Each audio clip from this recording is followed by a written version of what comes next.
With all the energy she has left, Melanie is trying to get out of the earth to get away from a Wendigo. Sadly, the thing grabs her by the legs and pulls her back. So, she kicks it in the face to get it off her and keeps on digging. In the end, she gets out, but then she is found by the crazy person. She begs for her life, stating she can't die again, but the psycho still kills her with a pickaxe. A year later, Melanie's sister, Clover, and her buddies are driving to the place where Melanie disappeared, expecting to uncover some hints. The last message they got from her is a video she filmed in front of a gas station in when she explains she couldn't stay home when her mother died. The group comes at the same petrol station and Megan, who claims to be a psychic, makes everyone hold hands to see if they can channel Melanie's energies. However, they're interrupted by an RV almost running over them. Clover penetrates the gas station and shows a photo of Melanie to the clerk Hill. He doesn't recognize her, but he correctly thinks that she's missing and explains that individuals go disappearing in Glore Valley all the time. Then Clover informs her buddies that they're headed to Glore Valley next. That night, the group is still driving amid a strong storm. It's hard to see ahead, so they begin bickering over what to do. Suddenly, the automobile rips through heavy rain, only to appear on a pristine location that looks to be protected by an unseen wall. The group watches in amazement when the storm appears to be in the distance. Nobody has signal on their phones, and there's a scary cross on the ground around a massive mansion. Clover lays her hand on the line between both locations to feel the rain. Suddenly, she spots a figure on the road and thinks it's her sister, so she goes after it. Her ex-boyfriend Max sees her depart and worry because it's currently growing dark in the clear area. So, he reaches into the rain to pull her back. The figure on the road is now gone. The rest of the gang is inside checking out the house. There are numerous weird items like a calendar from 1998, a large hourglass, and pickaxes hanged on the wall. The electricity still works, but the water doesn't. Na signs her name in the guest book. She looks at the other pages and realizes that many people, including Melanie, signed their names many times, but each time the handwriting got worse. Then Na's boyfriend Abe finds a board with tons of flyers. When he starts deleting the business ones, he detects a handful of missing signals that also including Melanie. However, none of the signs have any information. When Clover gets inside, she sees that the guest book is titled Glore Valley and thinks that this confirms the person she saw was her sister. Na notices that the hourglass has been flipped over, but everyone insists it wasn't them. At that moment, they hear a noise, so they look out the window and discover that their automobile is missing. They rush outdoors and find the automobile under the rain using the lights on. But when they try to get closer, the automobile threatens to run them over, so everyone hurries back inside. Megan, Max, and Clover decide to check the basement, which turns out to be a huge living area. There are scratches on the windows, and Max realizes there shouldn't be windows underneath in the first place. They find a phone and a radio, but neither of them function. Upstairs, Abe hears a noise and goes to investigate. Suddenly, a light goes out, and Na calls Abe's name, but he doesn't answer. She goes seeking for him, and when she turns on the light, she's startled to discover that the slasher has split Abe in half. Nina yells and the others hear it. So, Max volunteers to check on her. He meticulously takes a peek and sees the slasher staring at Na, who has been slaughtered with a pickaxe. As the slasher turns around, Max rushes back downstairs and tells the girls to conceal. Soon, the slasher comes down, and Max punches him from behind with a chair, but it doesn't even make him flinch. Then, Max tries to stab him with a chair piece, exclusively for the slasher to easily seize it and stab Max's head through his eye. While the slasher looks seeking additional victims, Clover moves very cautiously in the other room to grab a knife. Next, the slasher breaks the closet door to drag Megan out. He throws her against the wall before repeatedly pounding her head on the ground to kill her. Clover uses the chance to stab his back with a knife, but once again, the slasher is unbothered. A desperate Clover starts rushing away, seeing the additional bodies on her way out. When she reaches the jungle, she trips and falls. The weird person appears nearby, and Clover tries to reach it, only for the slasher to murder her with the pickaxe. At same instant, the hourglass reverses, and the 5 pals reappear in the house at the moment they started to investigate. They all recall being dead and their pictures are now part of the missing poster collection. Megan states that she can feel something has taken hold of them. They start arguing, debating what to do, but are interrupted by the lights flickering and the front door slamming. Abe goes to close it, but it opens again, so they move some stuff to block it. Feeling sick, Megan takes a seat and explains that tonight is different.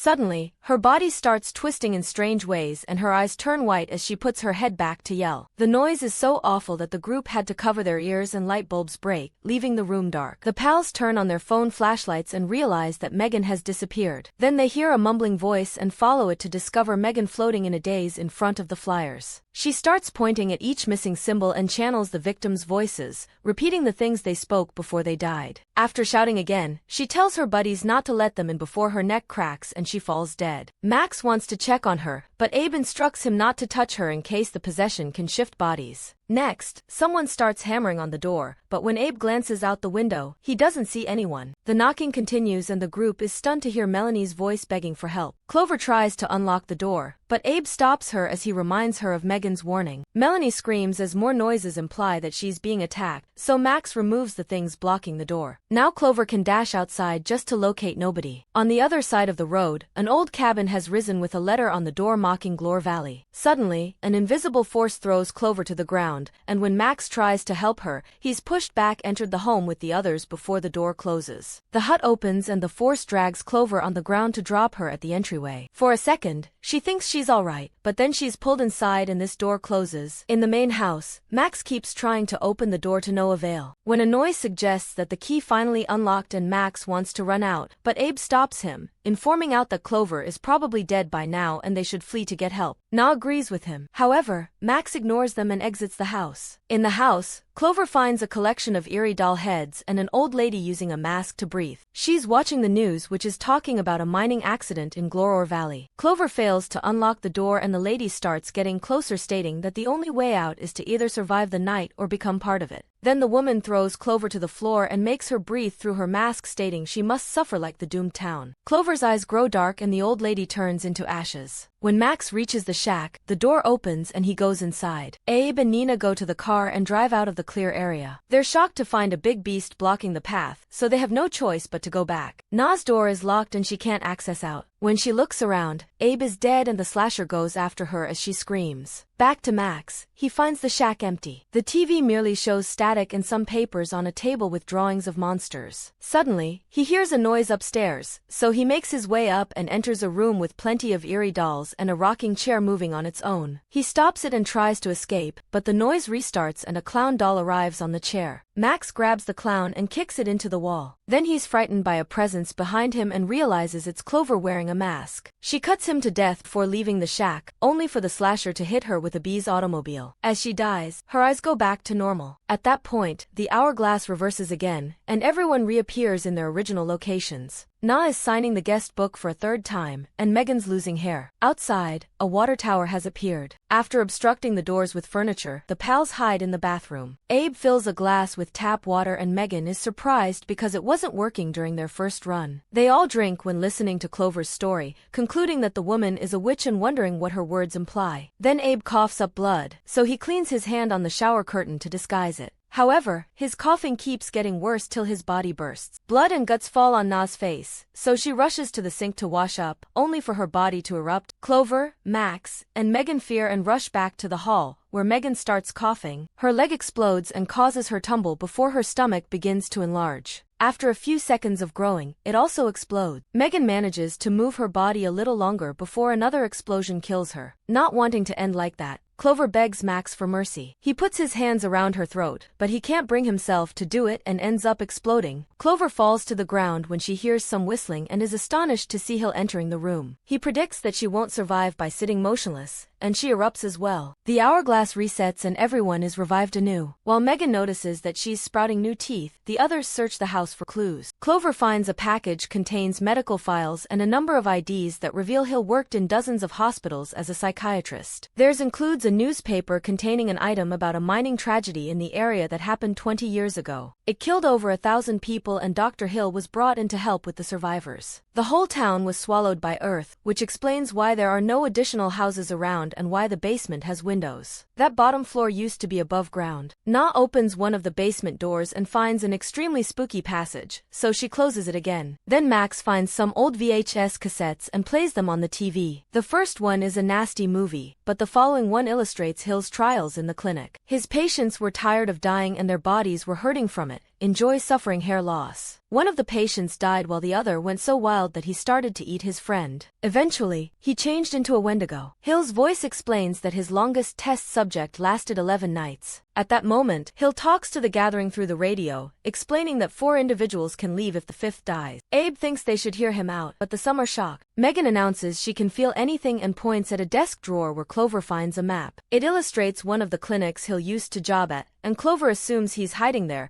but Abe notes out there are no buildings left. She calls Hill on the radio to say she wants to meet him. So, Hill tells her he's waiting in the forest with Melanie. A desperate Clover runs out of the home and ignores Max and the girls when they tell her it may be a trap. On the other side, Abe thinks she did the right thing because 1 dead person is better than 5. Disgusted by his attitude, Nina stabs him in the back and sends the others to find Clover. Once the pair is alone, the slasher shows up to kill them both. In the jungle, Clover accidentally steps on a bear trap. A shadow then pulls upon the chains to drag her into the darkness. Soon, Max and Megan also enter the forest and find the remains of the submerged town. They hear some odd noises and look up to find a Wendigo in a tree. The couple instantly starts rushing away, but Megan trips and lands on the skylight of a sunken house. As the glass starts to shatter, Max snatches Megan's hand and starts pulling. However, the Wendigo grabs her by the ankle and fractures the glass, so both of them fall into the house. Max can only watch how Megan is dragged to her death. Meanwhile, Clover manages to creep out of the darkness at the same time as Max finds her. At that moment, the shadow comes out. She exposes to be Melanie, who is also morphing into a Wendigo. Max eliminates the bear trap from Clover's leg and closes it over Melanie's face to capture her. Then he helps Clover run away and they hide at the entrance of the collapsing mine. They share an embrace and consider what may happen next before they hear the Wendigo coming. Once again, Clover asks for a gentle end. So, Max uses a glass shard to cut her neck. After Clover dies, Max sips some water from a leak and walks out to meet Melanie as he bursts. A flashback reveals the day that Melanie left home to travel to New York, claiming she sought a better life. She begged her sister to join along but Clover declined. Then Melanie changed into a Wendigo because this is actually a nightmare. Clover wakes up and finds herself in the house with the others except for Megan. This time they are in the living room instead of the traditional spots. Abe feels something funny on his back and raises his top, revealing that his body is already morphing. However, his buddies think he has nothing. When Clover asks how many nights have been, Abe says it's been roughly 4, but Na corrects him and shows them the book. Her autograph appears there 13 times and Clover compares it to the other guests, noting nobody did more time. This means tonight is their last opportunity. When they peek out the window, they discover more structures have appeared outside. The group can't find Megan and Abe theorizes she became part of the night like the witch said. He doesn't comprehend why they can't remember some of the night, so he takes out his phone, disclosing he's been taping all the time. A video shows Clover with a worm with her cheek and her face getting infected. In another one, they're slain by a masked ghost in the quarter. In the next one, they located the boiler room where a Wendigo tried to attack them and they stabbed it to death. After a clip of Nina with bleeding eyes, there's a recording of Hill checking on the bodies. Once he was gone, Megan appeared on the camera as the solitary survivor of night 12. She said that she'd locate something that could benefit them, and the video ends with her exiting the house. At that moment, a siren starts echoing in the neighborhood, and the gang stares out the window to find all their enemies arriving at the same time. Since fleeing away hasn't worked, Clover grabs a pickaxe and vows she'll fight to save Megan, motivating the others to help her. They leave through the tunnel in the basement and locate a sunken house that they enter via the window. There's a Wendigo in another chamber, and the group tries to be quiet, but the creature discovers them anyhow and instantly attacks. When it tackles Nina to the ground, Clover stabs its leg with the pickaxe to trap it. The gang then starts sprinting as more Wendigos arrive because they heard all the noise. After going through multiple rooms, the pals enter mine tunnel and cross it when they reach another sunken house, which they enter through the garage door. Unfortunately, the slasher seems on the skylight and cracks it to leap in. Max tosses stuff at him to keep him distracted, which allows Clover to leave alone. In an open region in the mines, Clover discovers Melanie, who quickly knocks her sister down. Clover tries to take the stairs, but Melanie grabs her to make her fall. Raising her hands in a sign of peace, Clover uses kind words to try to make her sister see reason to no avail. Then she tackles Melanie and makes her land on a stake that finally kills her. Before leaving, Clover tells Melanie that she loves her. Meanwhile, the others are working together to fight the slasher, utilizing various items to bring him down. Once he collapses, the friends lift a really hefty hammer together and smash his head to kill him. Sadly, they can hear the Wendigos coming and they have to run. Back to Clover, she continues searching the mines, only halting to hide from a Wendigo when it gets too close. Then she finally discovers the clinic and follows Megan screaming to a sealed room. Megan is related to a chair and a crazed window is shackled to the wall next to her. A desperate Clover looks for the keys in other rooms till he makes it to the office where she sees her file on a desk and security cameras that record the whole region. Suddenly, Hill steps in and shuts the door. While enjoying his coffee, Hill states that Glore Valley has been employing Clover's terror like a battery to make things run and that the monsters are a manifestation of Clover's own worries. When he sets the mug down, Clover waits for him to turn around and moves it under a ceiling leak. Soon, Hill drinks more coffee and ends up blowing. Now Clover can take Hill's keys and dashes to rescue Megan. The Wendigo finally frees itself from the wall, but the girls work jointly to push the door and lock it up before it can reach them. Both sides of the gang run as fast as possible as the Wendigos come after them. Na's group takes the stairs and manages to come out. However, Clover and Megan have to dig like Melanie and appear under the cross. The Wendigos try to pull them back, but the others arrive just in time to assist them escape. The last grain of sand falls in the hourglass. However, this time it doesn't reset. The storm disappears outside and the area returns to normal. So, the pals gets in the automobile to finally depart. Sometime after, a fresh set of people arrives and Hill's whistling can be heard. Subscribe to watch more videos like this. Leave a comment about your favorite movie and we will make it next. Thanks for watching.